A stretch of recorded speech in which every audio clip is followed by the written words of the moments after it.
Bom dia a todos. Com a graça e a paz do Senhor Jesus, eu estou muito feliz e honrado por essa oportunidade. Agradeço ao pastor João desde já e a todos que aprovaram essa minha estada aqui. Eu espero por essa oportunidade de ministrar nessa igreja, pastor João, há mais de 28 anos. Eu estive aqui pela primeira vez em 96, quando eu vim a Brasília pela primeira vez ministrar. E eu até comentei com uma irmã que eu conheci o pastor Adroaldo na época. Eu era bem novinho, vim num dia de semana só para conhecer a igreja. E aí aprovei ao Senhor preparar um momento para que finalmente estivéssemos novamente. E o dia chegou hoje, para a glória de Deus. Queridos, eu só iria sugerir que vocês chegassem mais pertinho. Fiquem tranquilos, eu tomo banho todo dia, uso perfume, sabonete, shampoo. Então, eu não estou fedendo, garanto. Então, fique à vontade também, se não quiser sair do local onde está. Claro. Mas é sempre bom, a gente, quando tem aquelas classes, né, a gente observa os alunos, geralmente mais interessados são os que ficam mais expostos aos professores. Mas eu entendo que há circunstâncias e circunstâncias. Nesta manhã especial, nós temos o desafio de tratar de um assunto muito sério, que é discipulado. E este tema está contido no meu novo livro, que estamos lançando aqui em Brasília. O livro chegou semana passada e comecei uma correria para apresentar o livro em algumas igrejas, principalmente a partir de Brasília. Eu morei aqui 2 anos, inclusive nós temos já o nosso vínculo com a Convenção da Assembleia de Deus aqui do Distrito Federal há muitos anos. E o livro que eu quero apresentar para vocês, o meu 17º título, é Evangelismo e Discipulado Eficaz. Na verdade, são 4 livros em um. Eles foram aprimorados, porque foram publicados originalmente há uns 20 anos atrás. Então, aqui você encontra o livro Evangelismo e Missão Urgente da Igreja, em português e espanhol. Também o livro O Desafio do Discipulado, e é em cima desse que nós vamos estar abordando agora pela manhã, e o livro Evangelismo Estudantil, que eu denomino como o ministério evangelístico mais desprezado pela igreja evangélica brasileira nas últimas décadas, razão pela qual o que eu alertei há muitos anos atrás estamos tendo como resultados da omissão da igreja no sistema educacional o que nós sabemos que está acontecendo hoje por aí, né? Então, onde a luz do evangelho não brilha, as trevas prevalecem. E é exatamente essa realidade da universidade brasileira, principalmente pública, do sistema educacional de modo geral, né? E também o fruto que é o Plano Nacional de Educação, que vai reger todo o sistema educacional brasileiro de 2014 a 24. Ou melhor, de 2024 a 34. Que Deus tenha misericórdia de nós. E dos nossos filhos e netos. Mas vamos em frente. Além disso, eu já quero aproveitar e também anunciar alguns livros que Deus me deu a graça de escrever e que não estão esgotados. O primeiro deles é meu primeiro livro, publicado há 25 anos atrás, Seguindo a Verdade em Amor, que fala sobre o amor a Deus e ao próximo como base fundamental da vida cristã. É um livro evangelístico, para você presentear pessoas crentes ou não, discipulatório. Algumas igrejas o adotaram para o discipulado em classes de escola dominical de novos convertidos. E também um livro doutrinário. Vários pastores utilizam do conteúdo para ministrar em suas igrejas por muitas e muitas semanas seguidas. O livro Pais e Filhos Superando Conflitos foi uma mudança dignada, porque originalmente eu comecei a abordar sobre temas relacionados à vida cristã e evangelismo, de modo geral. Mas chegou um momento em que eu me deparei com uma notícia que começou a mexer muito comigo e redirecionou os meus ideais de publicação. foi quando eu soube que o Brasil era campeão mundial em pornografia infantil. Isso foi em 2006 para 2007. Eu comecei, então, a me preocupar mais com essa situação e comecei a escrever livros como Pais e Filhos Superando Conflitos, Os Malefícios da Pornografia para a Sociedade, um outro que está esgotado, Batalha contra a Pornografia. Também fui fazer uma pós-graduação em Sexualidade Humana para falar com mais autoridade sobre o assunto e, ao final da pós, eu escrevi o livro Sexualidade Conjugal, Muito Além do Prazer. Inclusive, fiz questão de colocar na capa uma foto de casamento, né? E essa foto já completou agora no mês de agosto 30 anos, para a glória de Deus. Então, minha esposa e eu, a minha esposa ela não está comigo nessa viagem, mas ela está se recuperando de algumas dificuldades de saúde. Também, né, depois de 30 anos de casado, tem que dar sempre uma recalchutada, né? Mas é original de fábrica, graças a Deus. E, além disso, nós temos escrito mais temas, né? E também procurado estudar mais, e por isso eu concluí um doutorado em sexologia, e, ao final, eu preparei, baseado na tese, um livro especificamente para a igreja do século XXI, A Influência da Homossexualidade na Igreja. É isso aí, por quê? A coisa está tão feia que, se a gente não der um título tão gritante assim para chamar a atenção, parece que muita gente não está percebendo a gravidade do problema. O número de pastores gays no Brasil, pastores, está aumentando e vai aumentar muito mais.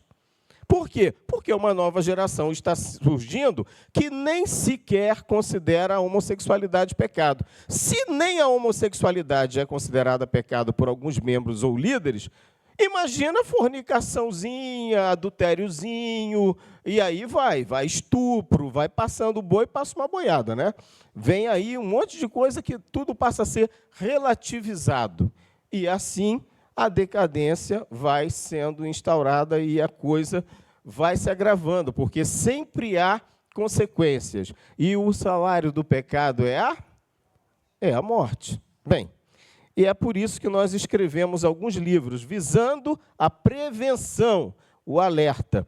E também o livro Família, Fé e Sexualidade. Esses livros eu devo ter só 4 ou 5 exemplares desse daqui.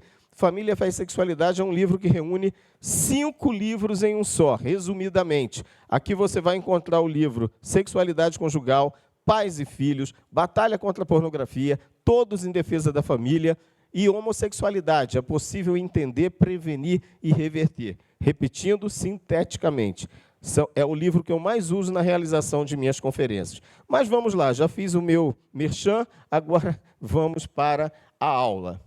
Muito bem, eu só preciso de alguém para ficar me monitorando e me alertando. Falta 10 minutos, quando começar 10, 10, 5 e acabou. Tem água aqui para mim.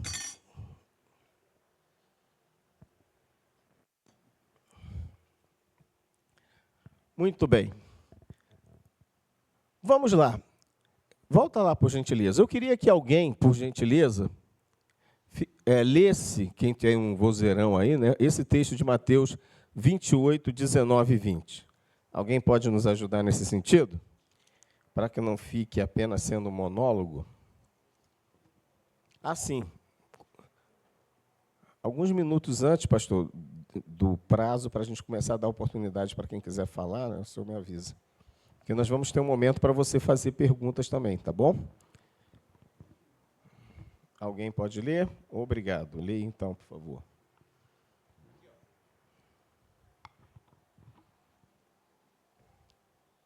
Ide, portanto, fazei discípulos de todas as nações, batizando-os em nome do Pai, e do Filho e do Espírito Santo, ensinando-os a guardar todas as coisas que vos tenho ordenado.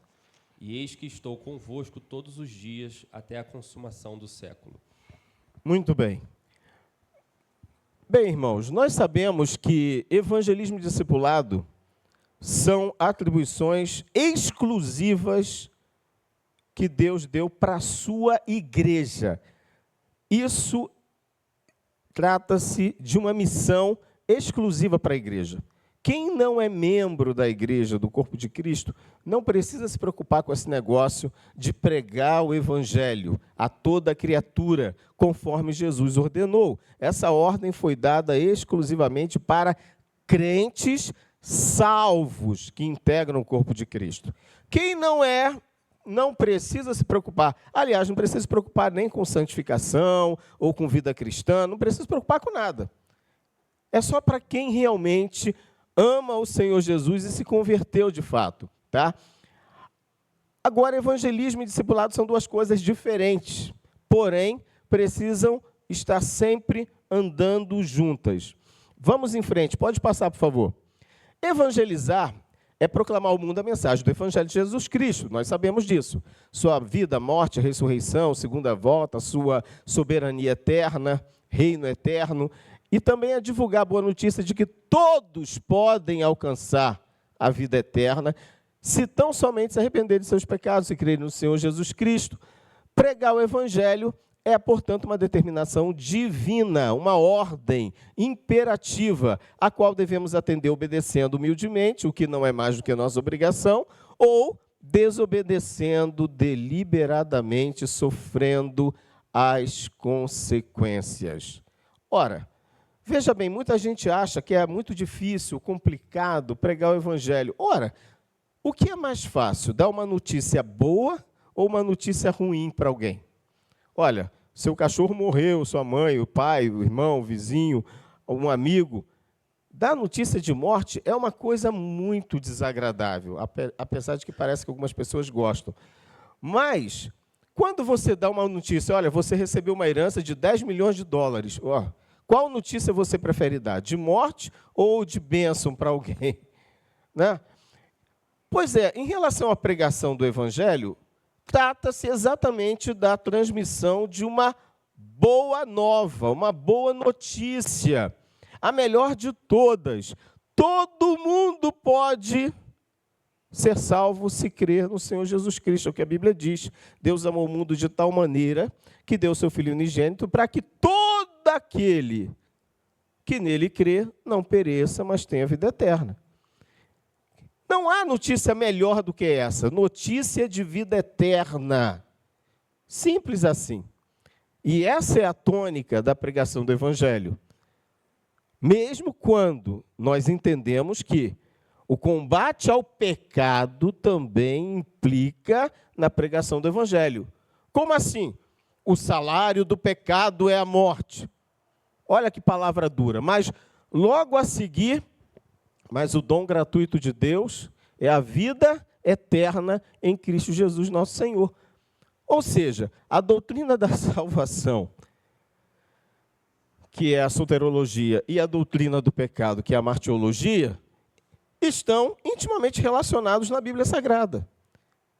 É por isso que mesmo em nossos dias, quando nós assistimos pessoas crentes ou pastores apresentando apenas o Evangelho, água com açúcar, apenas um lado do Evangelho, que é vida eterna, prosperidade, bênçãos, de fato tem tudo isso, mas temos que mostrar o outro lado. No mundo tereis aflições, mas tende bom ânimo.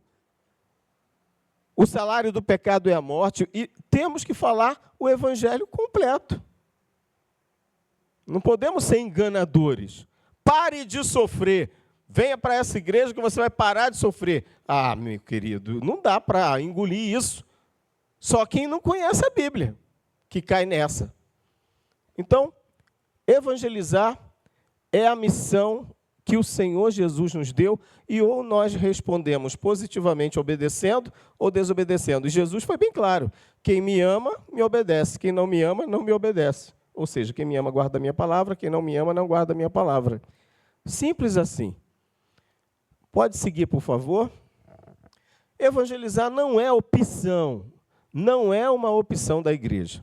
É um dever, obrigação, responsabilidade, desafio, compromisso de todos os salvos por Jesus, mas também é um grande privilégio, pois evangelizando, demonstramos nosso amor ao próximo e a Deus. Amor ao próximo. Não queremos que ninguém, assim como Deus não quer que ninguém se perca, e sim que todos venham ao conhecimento da verdade, nós também devemos ter esse mesmo sentimento conosco. Razão pela qual podemos evidenciar o nosso amor ao próximo, trabalhando para que ele seja alcançado pela mensagem de salvação. E o nosso amor a Deus, através da nossa obediência à ordem de pregar o Evangelho, né? Além disso, por sermos gratos a Deus, por sua graça e misericórdia para conosco, sem dúvida, nós seremos impulsionados a cumprir a missão para a qual cada um dos salvos foi chamado. Pode passar, por favor. Jesus Cristo é o nosso melhor modelo de mestre evangelista e mestre discipulador. Você já parou para pensar? Na verdade, ele é a própria mensagem do Evangelho. É a maior expressão do amor de Deus para a humanidade. Ele é o nosso principal referencial evangelístico. É o que nós observamos, por exemplo, no evangelismo pessoal com a mulher samaritana, no relacionamento pessoal e ministerial com seus discípulos. Então, nós temos ali um exemplo de prática evangelística diária e também um discipulado contínuo, que durou em torno de 3 anos e meio em relação aos seus discípulos. Ou seja, dá para ter uma noção que a pregação do Evangelho pode ser imediata, os resultados podem ser imediatos, mas o discipulado dá muito mais trabalho. O discipulado realmente é um grande desafio. Jesus levou um dia com a mulher samaritana, mas levou 3 anos e meio com os discípulos. E mesmo assim, um traiu, o outro era incrédulo, o outro era brigão, os 2 outros irmãos eram vingativos, e por aí vai. Olha a turma que Jesus arranjou. Mas é graças ao Senhor Jesus e graças àqueles discípulos que ele formou, com exceção de Judas, que nós estamos aqui hoje. Nós somos fruto, não só da pregação do evangelismo, da pregação do Evangelho, originalmente pelo próprio Senhor Jesus, mas também somos fruto de um processo de discipulado. É por isso que estamos aqui. Pode passar? Eu acho que não vai dar para passar todos os slides que eu preparei, mas vamos lá. De fato, a igreja precisa evangelizar pregando a palavra de Deus. E à medida que esse trabalho vai produzindo efeito, deve-se cuidar bem dos primeiros brotos espirituais, regando-os e protegendo-os até que cresçam e frutifiquem. Após ser semeado, o campo precisa continuamente de cuidados, regado, para que haja produtividade, como os lavradores devem cuidar de sua plantação e os pais de seus filhos, assim também cada igreja deve cuidar de seus membros integrantes, especialmente os mais novos. Eu acho que vocês estão muito quietinhos, eu estou querendo provocá-los, então eu vou pedir para vocês me ajudarem. Todo mundo aqui sabe ler, né? Graças a Deus, né? Então vou pedir para que me ajudem lendo. Vamos lá. Pode passar, por favor, que eu quero chegar logo na parte do discipulado.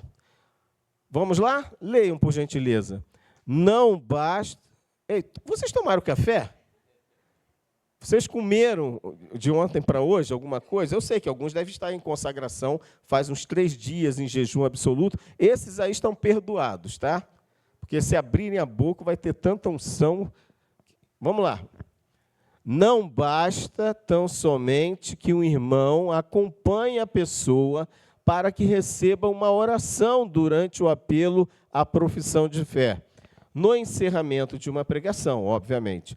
É preciso muito mais. Ora,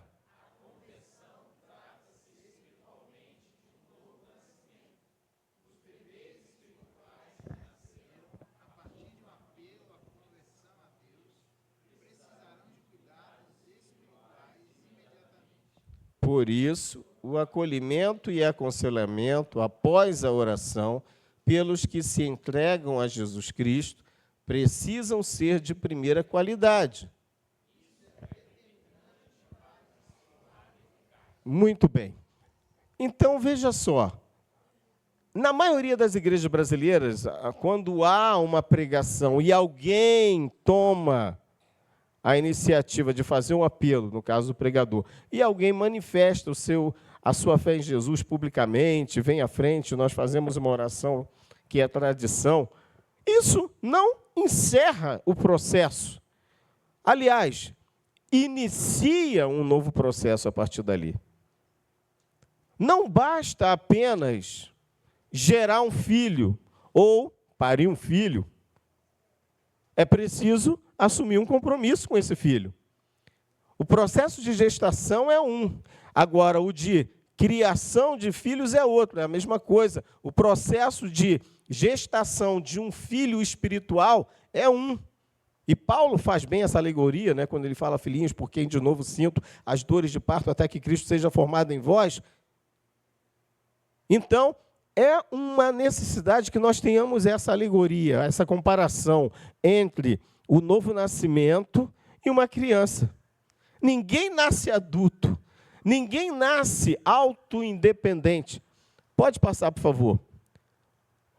Discipular ou fazer discípulo significa influenciar na formação do caráter de alguém, visando torná-lo semelhante ao seu mestre. Não se trata de mera religiosidade ou dogmatização, e sim de doutrinação bíblica para uma nova vida.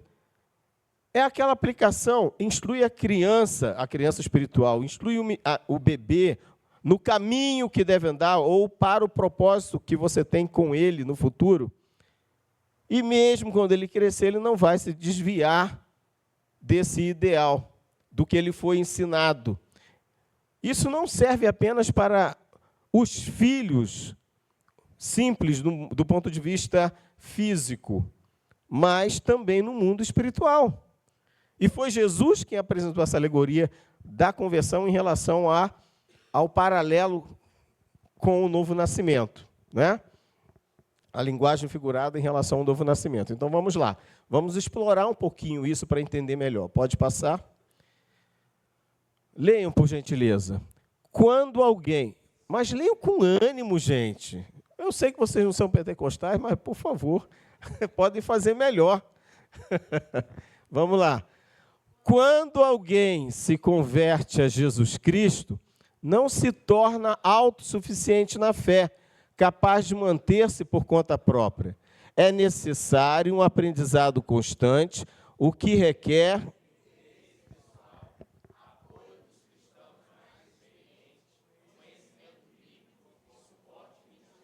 é isso aí. Essa é a prática. Eu sei que vocês já entendem, alguns aqui já são catedráticos nesse assunto, mas, em termos gerais, é preciso entender que essa não é uma responsabilidade de apenas alguns crentes, os mais experientes, não. Na verdade, o desafio de pregar o evangelho é para todo crente salvo. É para todo mundo. O discipulado pode até ter uma seleção, a gente vai falar sobre isso, mas, em termos gerais, a ordem que Jesus deu, em dado momento, foi: ide, pregai o evangelho a toda criatura. E, num outro momento, no texto que nós lemos, ide, fazei discípulos de todas as nações, batizando-os em nome do Pai, do Filho e do Espírito Santo. Ok? Então, é para nós pregarmos e é para nós fazermos discípulo. Como? Ensinando-os a guardar todas as coisas que vos tenho ensinado. Então, vamos lá. Jesus é o nosso referencial principal. Pode passar, então, por favor. Leiam, por favor. Evangelismo e discipulado são trabalhos distintos, mas devem sempre andar juntos, ainda que nem sempre possam ser realizados pela mesma pessoa. Devem sempre ser desenvolvidos paralelamente para que os resultados sejam efetivos. Se negligenciarmos uma dessas responsabilidades ministeriais, estaremos pecando contra Deus por desobedecermos a sua ordem de fazer discípulos e pecando...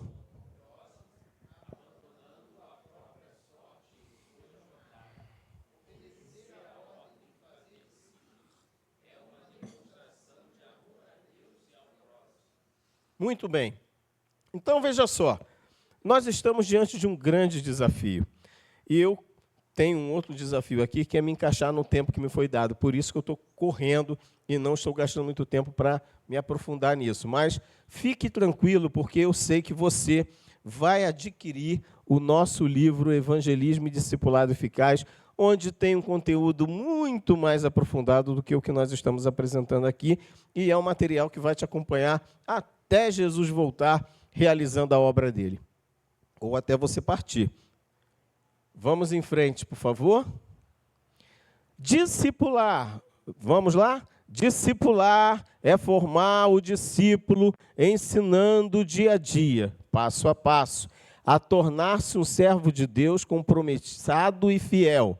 Para tanto, a prática do discipulado é um esforço mútuo do discipulador e do discípulo, visando o desenvolvimento espiritual e o fortalecimento da fé. O discipulado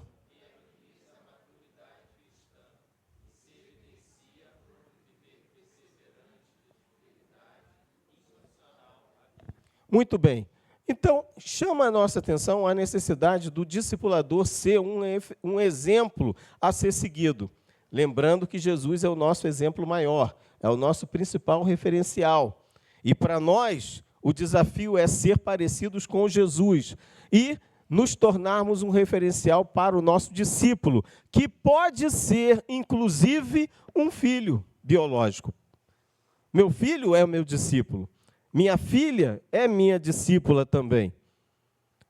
Até certo ponto, minha esposa também. Ok? Então, isso também diz respeito ao contexto de discipulado na família. E a missão do pai em cuidar e educar o seu filho ou a sua filha é exatamente essa, a missão de discipulado. E alguns pais crentes, parece que ignorando isso, acabam deixando frouxo esse lado da espiritualização na educação dos filhos e depois se surpreendem com a apostasia dos filhos.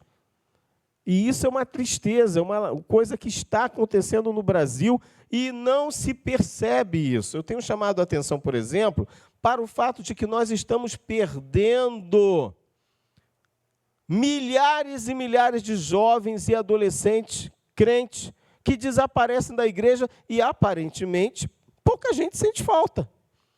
Eu tenho visitado igrejas pelo Brasil onde não há mais adolescente, mesmo sendo igrejas enormes. Às vezes eu fico procurando e não acho. Recentemente eu fiquei tão incomodado, porque eu falei assim, cadê os adolescentes da igreja? Haviam 3. Até o pastor ficou surpreso. Eu falei, ué, está surpreso por quê? Está aqui todo dia e não percebeu que os adolescentes não existem mais? Perdemos. Falhamos no discipulado, até mesmo dos que já estão dentro, mas que precisam, mas a negligência do discipulado acaba resultando também na apostasia de filhos de crentes. Essa é uma realidade que não há como esconder ou como maquiar. E isso me incomoda muito, porque às vezes a gente fica preocupado em ganhar os que estão fora e perdemos os que estão dentro. E mesmo assim, no perde-ganha, quem é que está no prejuízo? Nós estamos ganhando mais ou perdendo mais?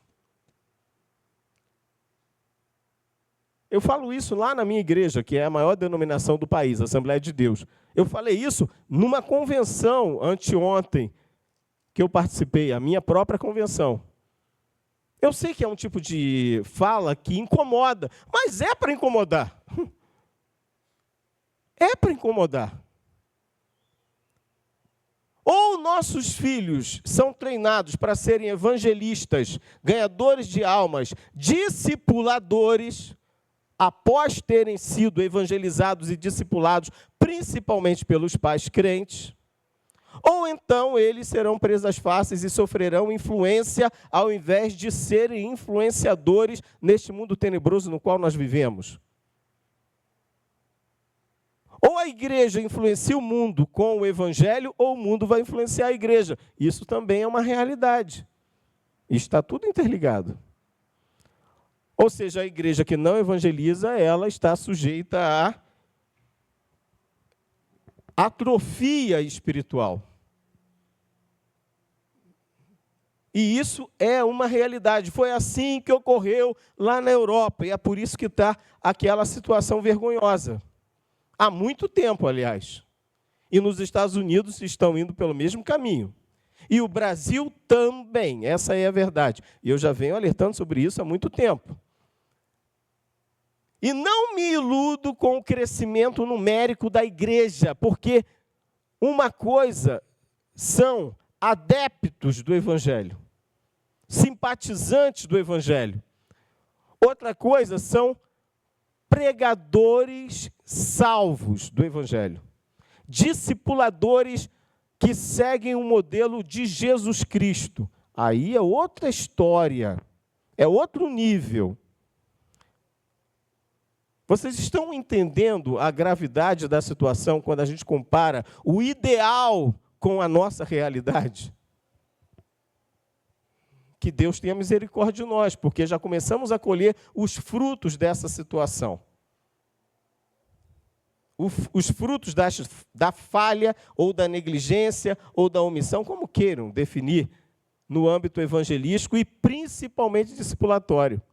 Se apenas 10 ou 20% da igreja é de crentes conscientes na pregação do Evangelho, apenas 2%, em média, no Brasil, tem compromisso com o discipulado.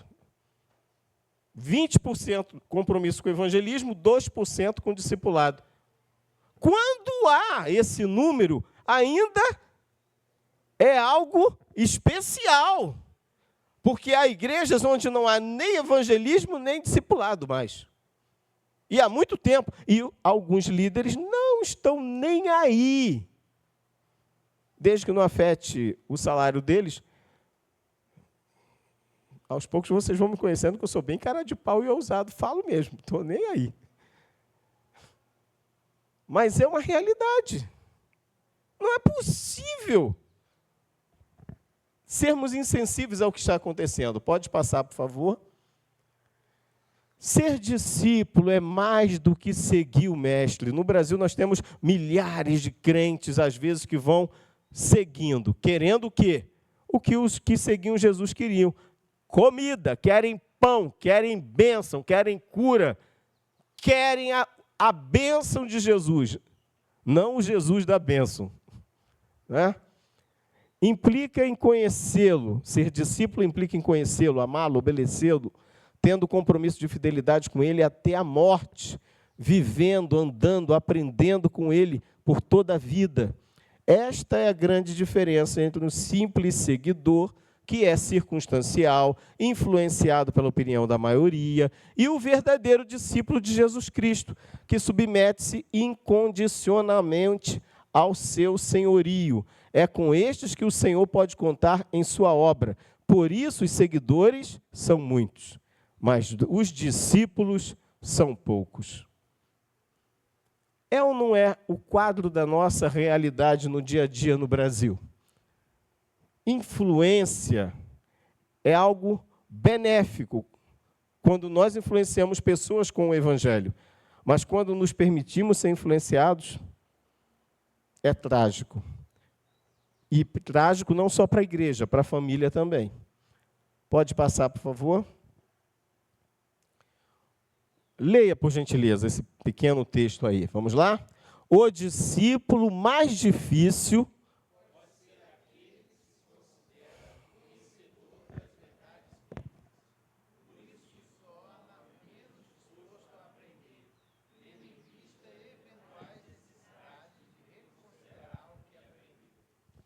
Muito bem, pode passar. De novo, leio. O verdadeiro discípulo...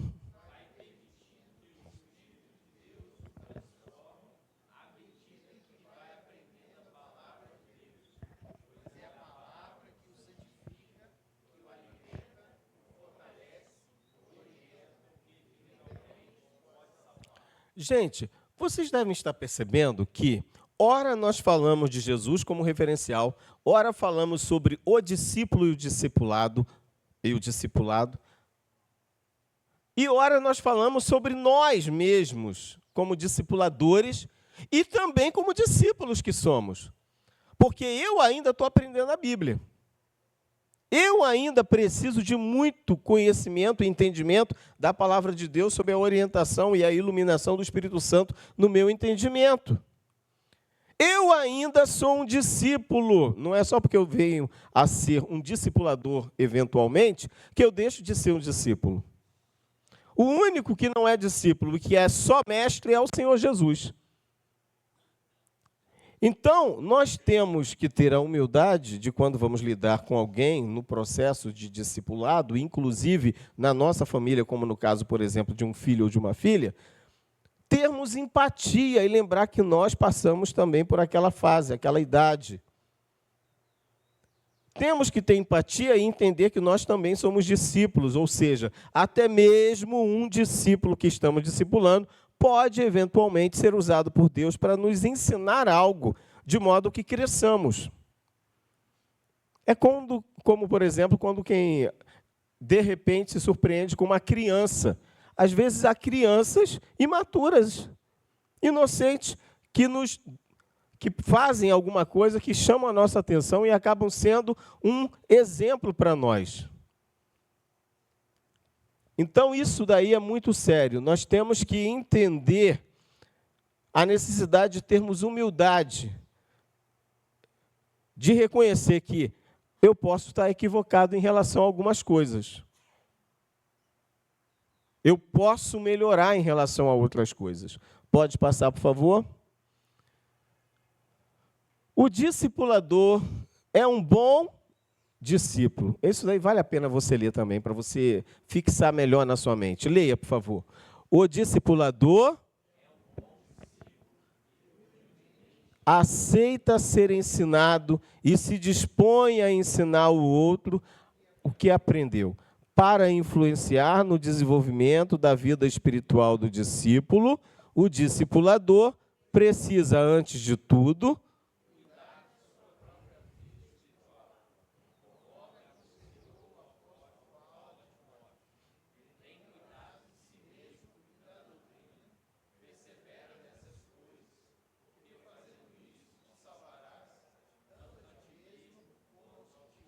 é isso aí.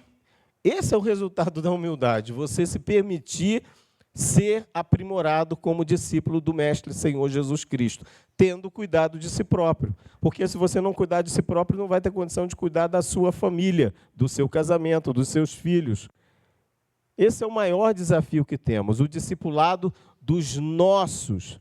Até porque Paulo também fala para Timóteo, em 1 Timóteo 5, 8, se alguém não tem cuidado dos seus, e principalmente dos da sua família, negou a fé e é pior do que o infiel, ou pior do que o descrente.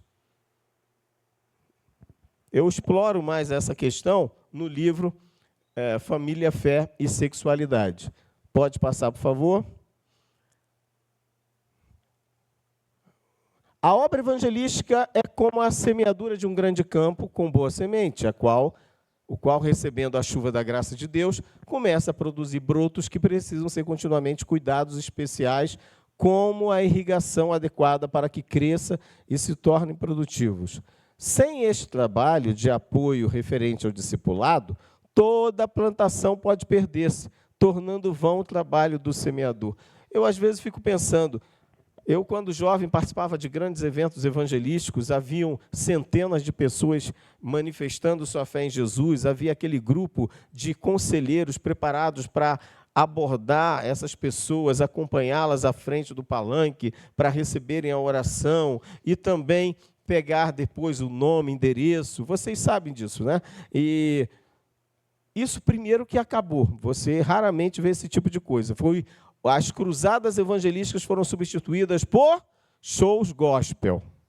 Não há conversão, não há milagre, não há nada. E só tem movimento e o povo pula, se alegra e tal, beleza, acabou. Não temos discípulos, temos fãs. Fãs. E isso foi e é um problema para a igreja. Mas também pouco se fala sobre isso, contestando essa situação. Mas nós temos que abrir os olhos para essa realidade. E nós somos desafiados a nos enquadrarmos no propósito de Deus, na missão da igreja, que é ganhar almas para o reino de Deus. E isso não é fácil. Não é fácil. E ganhar uma alma já é difícil. Agora, cuidar dela é mais difícil. É como colocar um filho no mundo. Até que na hora de fazer o filho é fácil. No modo tradicional é muito fácil, é bom demais. Ficar tentando engravidar. Não é bom? Eu gostava muito. Só que depois é que é o negócio. Porque quando a criança nasce e você assume um compromisso para a vida toda, para que aquela fofura do início, porque quando você vê um bebê, você fala, dá muito trabalho. Trabalho dá depois que crescer, isso é que dá. Quem é pai aqui de jovens de mais de 20 sabe do que eu estou falando, né? Chega um tempo que você fica orando, Senhor, envia alguém para levar embora, Jesus. Envia alguém para que possam ter seu apartamento, sua casa própria, abençoados. E não muito longe daqui, mas não muito perto também, abençoa. E o discipulado não é muito diferente. Você ganha alma, mas tem que cuidar daquela criatura até que ela se torne também responsável para gerar outras almas e cuidar de outras almas. É o sistema evangelístico eficaz. Discípulo gerando discípulo, ovelha gerando ovelha. O problema é que cobra também só gera cobra, né? Bode só gera bode também, enfim. Vamos lá, por favor. A maioria dos novos convertidos se perde porque são esquecidos e abandonados. Agora que o negócio vai esquentar. Chegou onde eu queria. Se você achou que estava apertado aí, segure-se. Eles precisam se sentir amados e à vontade com seus novos amigos na igreja, os quais precisam criar um ambiente acolhedor e agradável para todos, inclusive com a devida assistência social. Se quisermos conquistar as pessoas, precisamos ser simpáticos e empáticos no relacionamento com elas. Visitas, encontros, mensagens, telefonemas são alguns dos instrumentos de que dispomos para manter e fortalecer as amizades. Isto certamente favorece o discipulado. É óbvio que o conteúdo do discipulado, no que diz respeito a compartilhar as práticas daquela igreja, né? As programações, as crenças daquela igreja, isso daí é algo personalizado, digamos assim, a cada denominação. Isso não é o crucial, e sim a eficiência na pregação e no discipulado. Pode passar.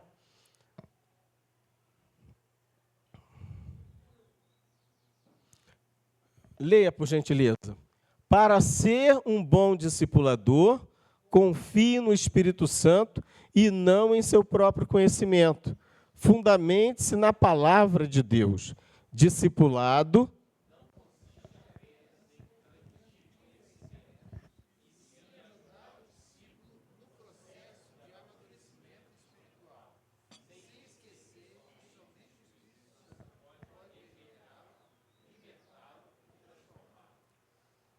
Você entende isso? Você consegue perceber que a maior parte do trabalho não é nossa, é do próprio Deus.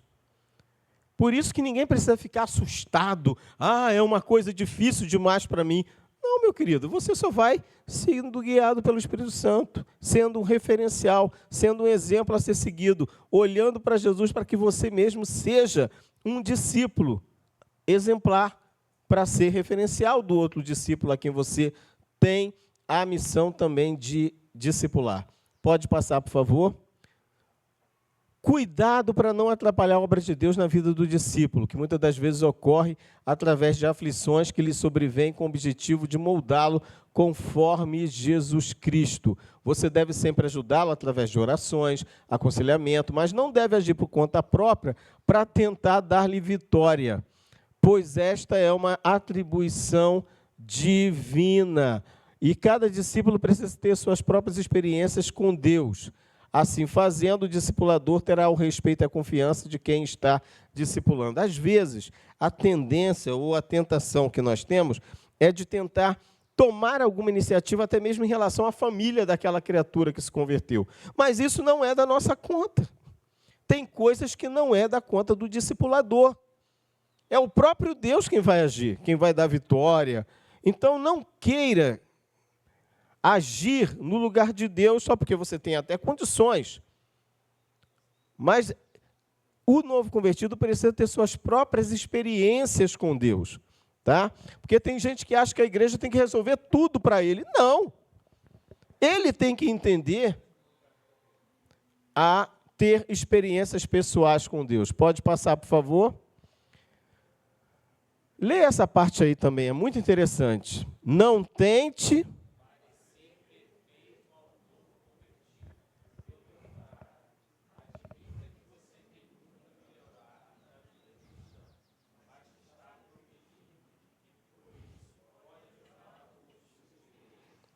O primeiro amor e o gozo da salvação geram no novo convertido um forte desejo de agradar a Deus. Esta empolgação deve ser aproveitada nas atividades.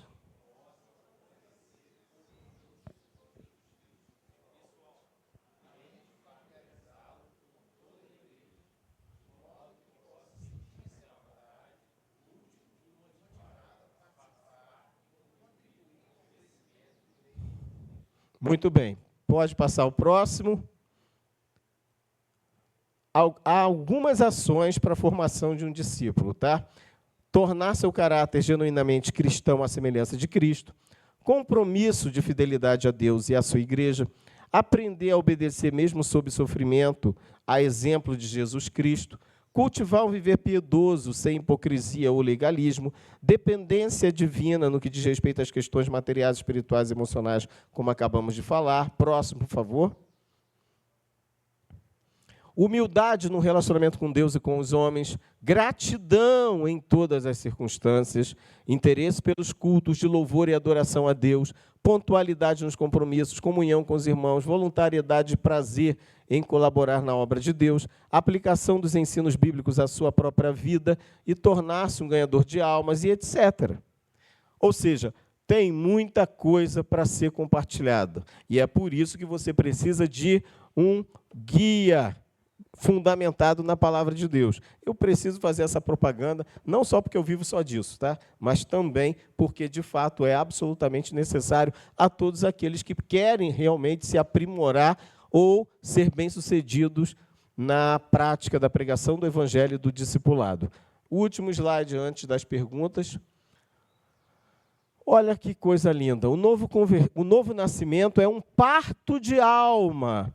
O novo convertido é como um bebê recém-nascido, que também precisa de cuidados especiais. A vida de uma criança implica em vários fatores. Tempo de gestação, nem todo mundo é de 9 meses. Eu, por exemplo, sou de 8. Tá? O tempo de gestação, os que colaboram durante o parto. Nem sempre o parto ocorre no hospital, às vezes ocorre na rua.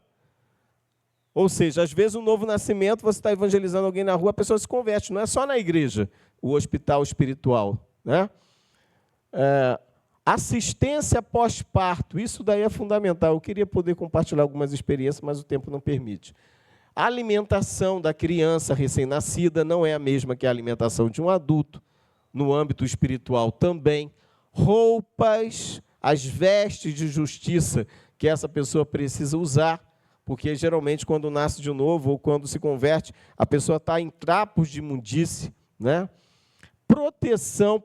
Um detalhe importante, quando a criança nasce, ela precisa já tomar logo um primeiro banho, né? Porque vem toda melequenta, aquela coisa toda, vocês sabem muito bem. Mas, no caso do novo convertido, a mesma coisa. Quando se converte, está todo melecado e tal, aí alguém tem que chegar, dar um banho e botar aquela roupinha adequada, embrulhar lá naquele cobertorzinho e protegê-la e dar de mamar. Dar de mamar. Até nisso a Bíblia é perfeita. A Bíblia fala das primeiras fases de doutrinação de um novo convertido, e é por isso que Paulo fala sobre leitinho não falsificado, para que por ele vá descrescendo. Ou seja, exatamente isso. Às vezes a criança não pega logo o peito, tem que dar mamadeira. Pois é, às vezes não é com uma mãe que vai amamentar, é com outra mãe. Tudo isso tem um simbolismo espiritual também. Alimentação, roupas, proteção, educação. Sim, um novo convertido, um bebê, nasceu, já deve começar a ser educado. Eu costumo dizer que a educação sexual dos meus filhos eu iniciei quando eles ainda estavam no berço, nos primeiros dias. Eu ia trocar a fralda deles e já começava a conversar com eles. Batia maior papo. E o negócio deu certo. Glória a Deus por isso. Fui ensinando e, graças a Deus, tem me dado muita satisfação. Prova disso é que minha filha é advogada, tem 26 anos, virgem, nunca namorou ainda, porque ela está focada não só nos estudos pessoais, mas no reino de Deus. Ela é absolutamente comprometida com o reino de Deus. E ela quer casar, ela vai casar. Não está com pressa nenhuma, não tem nenhuma afobação. Mas sobre sexualidade, a gente já conversa desde que ela tinha uma semana de vida, tal. E o meu filho, com 22 anos, os dois desenvolveram um ideal pessoal de se casarem virgens, como o papai e a mamãe casaram. É óbvio que isso tem a ver também com o referencial que eles têm dos pais. Então, papai, e eu falo para ele, não foi fácil não, foi muito complicado, mas nós vencemos, nós conseguimos, então vocês podem conseguir. Ah, mas é em século XXI que nós estamos, e daí? Eu nunca impus, nunca obriguei, eu só ensinei no caminho que devia andar. A decisão é deles, é o ideal deles. Agora, com 21 para 22 anos, que meu filho começou a namorar. Ele estava procurando uma namorada, demorou um tempão, porque tem uma lista de critérios e que era difícil encontrar uma que se encaixasse. Mas encontrou. Inclusive, ele ganhou para Jesus, ele evangelizou, ganhou para Jesus e está discipulando. E agora está evangelizando a família dela. Então, nós precisamos entender que não é vão o nosso trabalho no Senhor. Jesus ensinou sobre a importância do novo nascimento, referindo-se à conversão do homem a Deus, e trata-se de um ato divino através de sua palavra, de seu Espírito Santo, mas requer a participação e aceitação do homem pela fé. Ok? Bem, teria muito mais coisa para falar a seguir, mas seja lá o que vem a seguir, você vai ler na segunda parte do livro Evangelismo e Discipulado, no capítulo sobre o desafio do discipulado. Vamos abrir para perguntas. Pode, quem quiser fazer alguma pergunta, fale agora ou não se cale para sempre.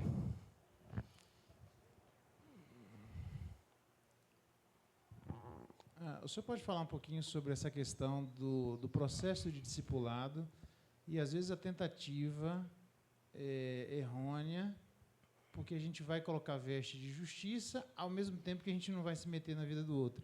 Então, tem um lance de tensão aqui. Não, eu não Às vejo. vezes a igreja erra do discipulador querer ficar se metendo em tudo na vida da outra pessoa. Só para falar um pouquinho disso. Eu, sinceramente, não vejo muita intervenção, ou a necessidade de muita intervenção do discipulador na vida pessoal do discípulo, em qualquer questão, principalmente naquelas que são mais melindrosas, como a questão da sexualidade. Porém, é por esta razão que a escola dominical, por exemplo, é tão importante para que seja um momento de... Eu falo sobre isso no livro. Seja um momento de discipulado coletivo dos novos convertidos. A própria participação na escola bíblica dominical, onde deveríamos ter liberdade para abordar temas mais melindrosos, como questões referentes à sexualidade de modo geral, do ponto de vista bíblico e científico. Né? Depois que eu passei a estudar, eu fiquei mais ousado para alfinetar em relação à valorização que deveríamos dar dos argumentos científicos para tratar de algumas questões, especialmente relacionadas à homossexualidade. Por isso que eu já escrevi 2 livros sobre homossexualidade. E eu tenho falado, inclusive, recentemente participei de um podcast de mais de 2 horas, falando sobre transexualidade. 5 pastores foram convidados, ninguém aceitou o convite, só eu. E ali eu estava sozinho falando sobre o assunto, sendo questionado. Mas é uma oportunidade que há de se falar publicamente sobre o tema, por exemplo, da homossexualidade numa escola bíblica dominical. A questão é quem vai falar e baseado em que fundamentos e em que argumentos. Então, por exemplo, eu estive realizando uma conferência numa igreja lá em Foz do Iguaçu. Já fiz 2 eventos lá sobre homossexualidade, nessa mesma igreja. Na primeira vez, uma coisa me chamou muito a atenção. Nós tínhamos representantes do movimento gay da cidade participando das palestras de 3 dias na igreja. Tínhamos travestis participando do evento. Tínhamos ex-homossexuais que já haviam se convertido participando do evento. E líderes do movimento gay da cidade, desviados, filhos de crentes, criados na igreja da Batista, da Quadrangular, da Assembleia de Deus, participando da palestra. Nunca tivemos briga, confusão, porque a sexualidade de um ou de outro é de responsabilidade de cada um. Eu tenho que cuidar da minha vida sexual com a minha esposa e pronto. E orientar os outros baseado não só no que a Bíblia fala, mas o que a ciência já revela. Aí o que ocorreu após a palestra, que me chamou muita atenção, um deles chegou para desses desviados, né? Chegou para minha esposa e falou o seguinte, isso me fez chorar, e a minha esposa também. Isso até hoje me emociona, quando ele falou, se eu tivesse participado de uma palestra como essa, há uns 10 anos atrás, a minha vida teria sido diferente. Isso me quebrantou porque revela o quanto nós chegamos atrasados. E o quanto é grave nos omitirmos de ensinar à igreja e aos discípulos sobre temas tão relevantes. Por quê? Nós temos hoje em dia uma geração de adolescentes que não foram discipulados, que nem sequer considera a homossexualidade como pecado. São futuros pastores que não consideram... Aliás, quando eu escrevi esse livro, A Influência da Homossexualidade na Igreja, eu fiz uma pesquisa com mais de 400 pastores, de várias denominações, inclusive presbiteriana, que responderam anonimamente o questionário que eu preparei. E o interessante é que nós percebemos que já há no Brasil pastores que não consideram a homossexualidade pecado. Já temos isso. 38% dos pastores acreditam que até 2030 as igrejas evangélicas brasileiras vão admitir, inclusive, liderança gay nas igrejas.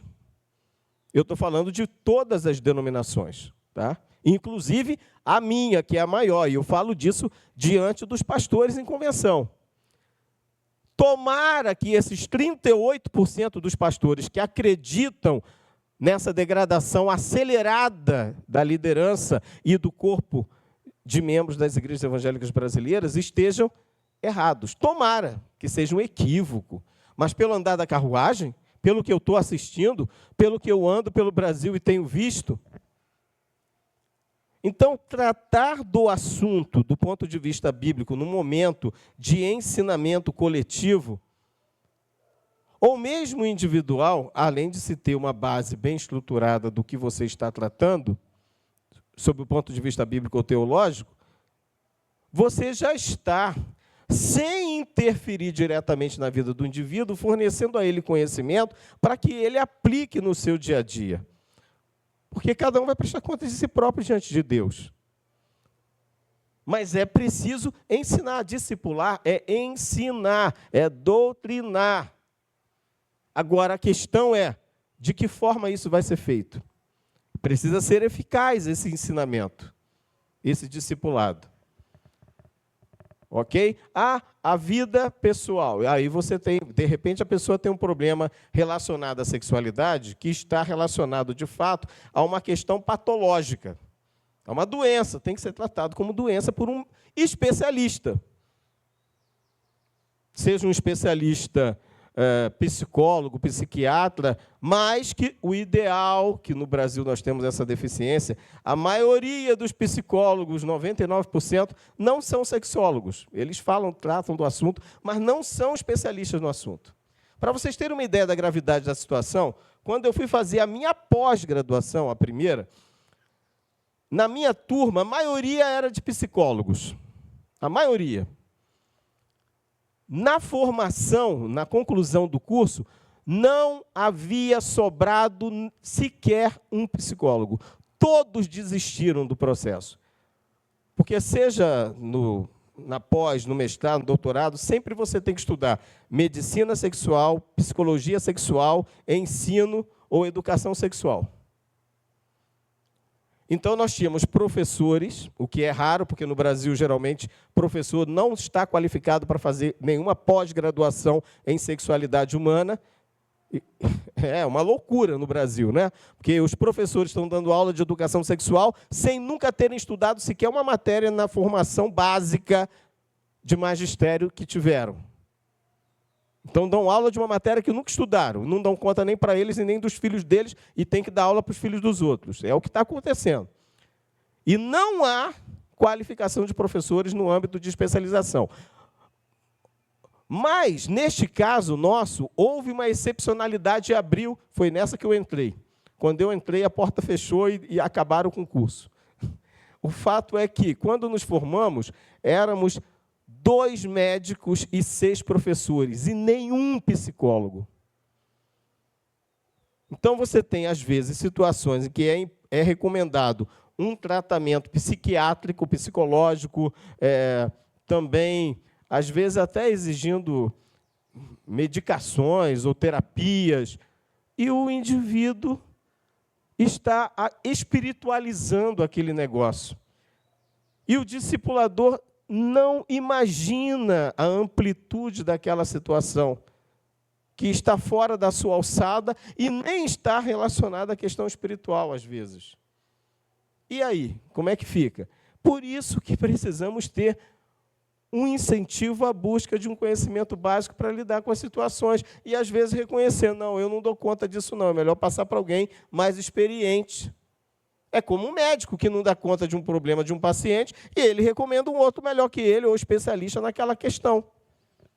Temos que ter humildade também nesse sentido, né?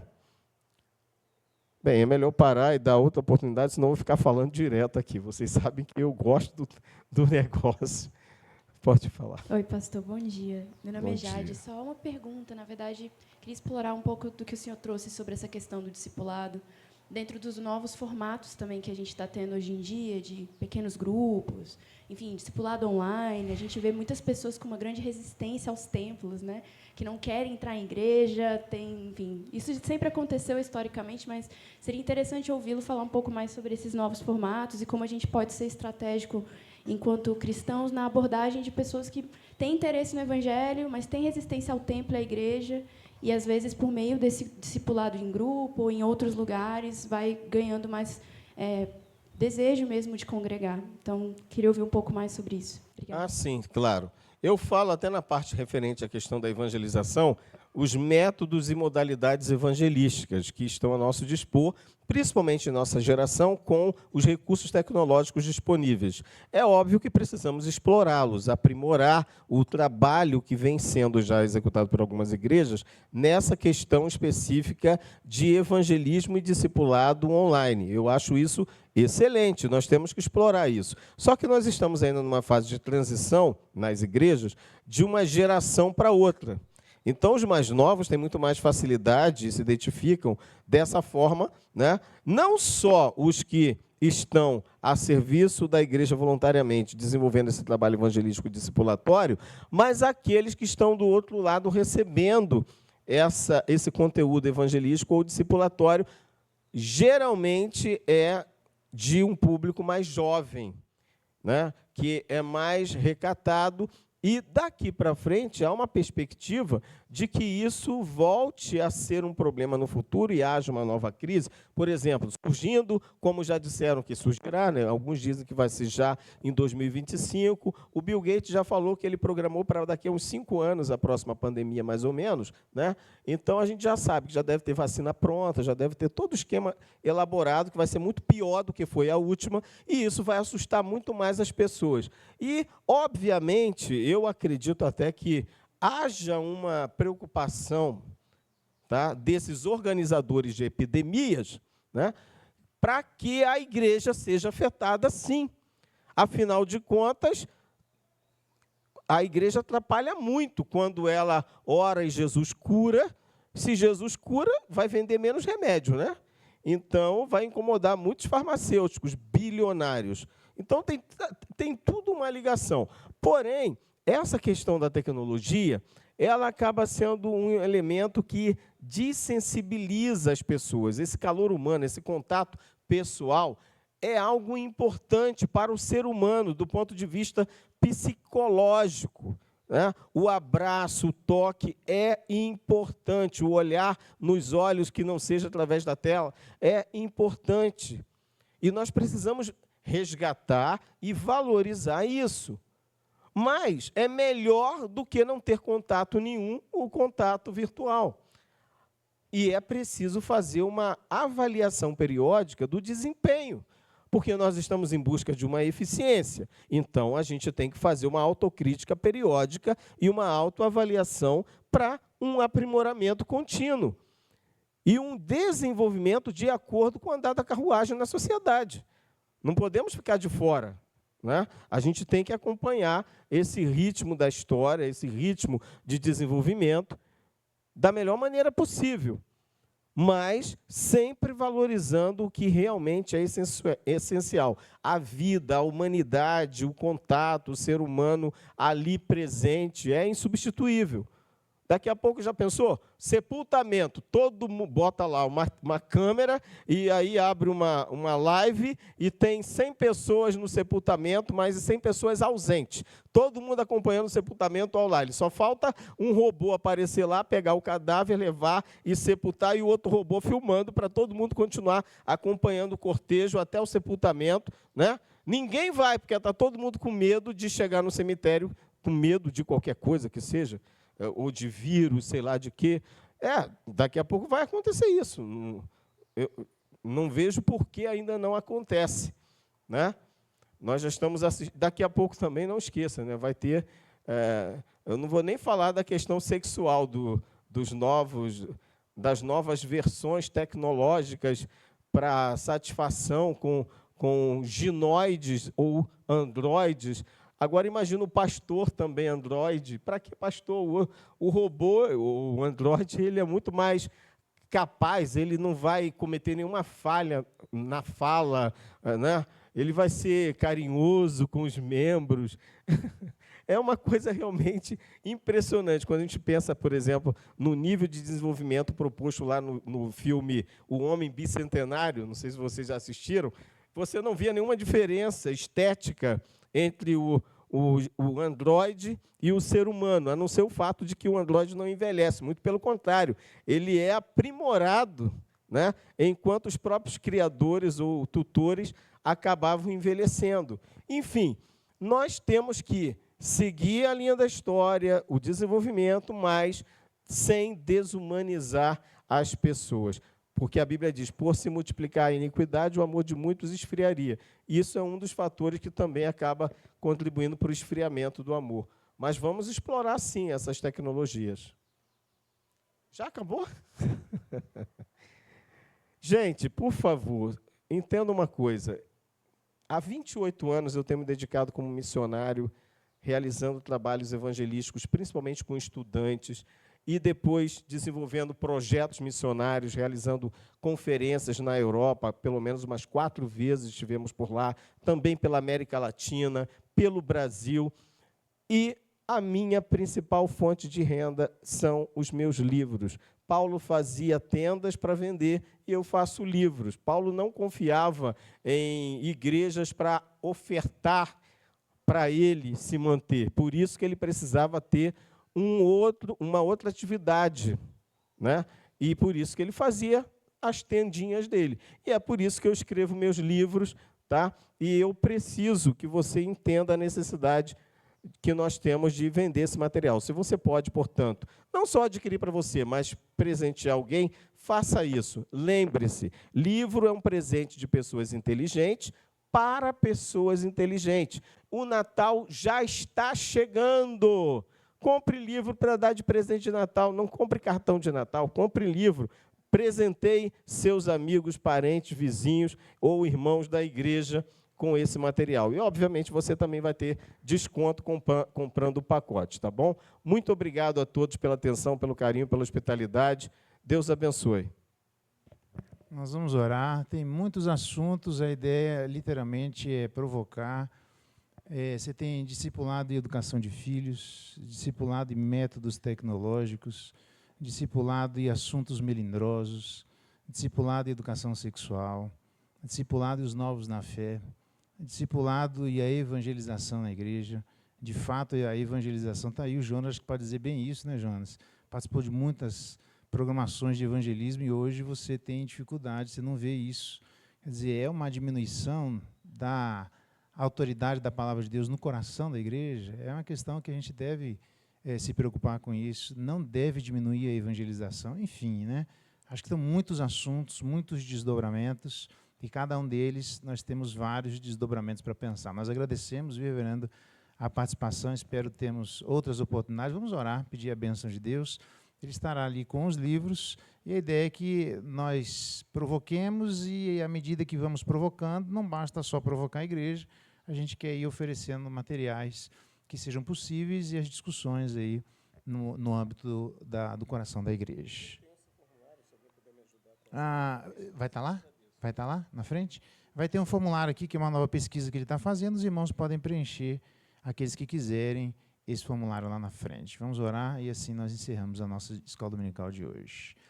Pai bendito, nós queremos agradecer.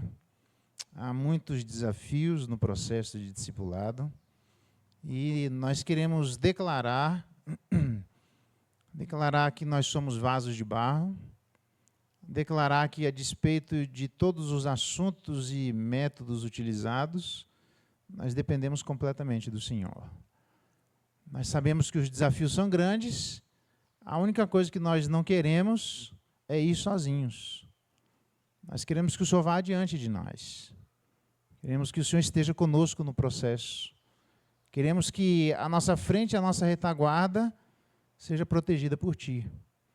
E não queremos, ó Deus, fugir da responsabilidade que Cristo colocou sobre nós e que certamente Ele colocou o Espírito para nos capacitar no desenvolvimento dessa e de tantas outras atividades que devemos fazer. Ajuda-nos a fazermos a Tua obra na Tua força e no Teu poder. Sê conosco, ó Deus, nessa igreja, para que possamos desenvolver com amor, com alegria, com satisfação, nos envolvermos em todos os desdobramentos do processo de discipulado. Porque isso é a coisa certa a ser feita. Isso certamente cada um de nós, em cada um dos âmbitos que o Senhor nos colocar, isso trará salubridade, saúde, vitalidade espiritual a todos nós. Ajuda-nos nisso, a sermos bons discipuladores, a amarmos o discipulado, porque Jesus foi e continua sendo o nosso bom mestre, o nosso bom discipulador. Ajuda-nos a sermos e amarmos o processo de evangelismo. Certamente estamos aqui porque alguém trouxe a palavra até nós. Dá-nos graça nesse processo de evangelismo e discipulado. É a nossa oração, clamor e alegria em nome de Jesus. Amém.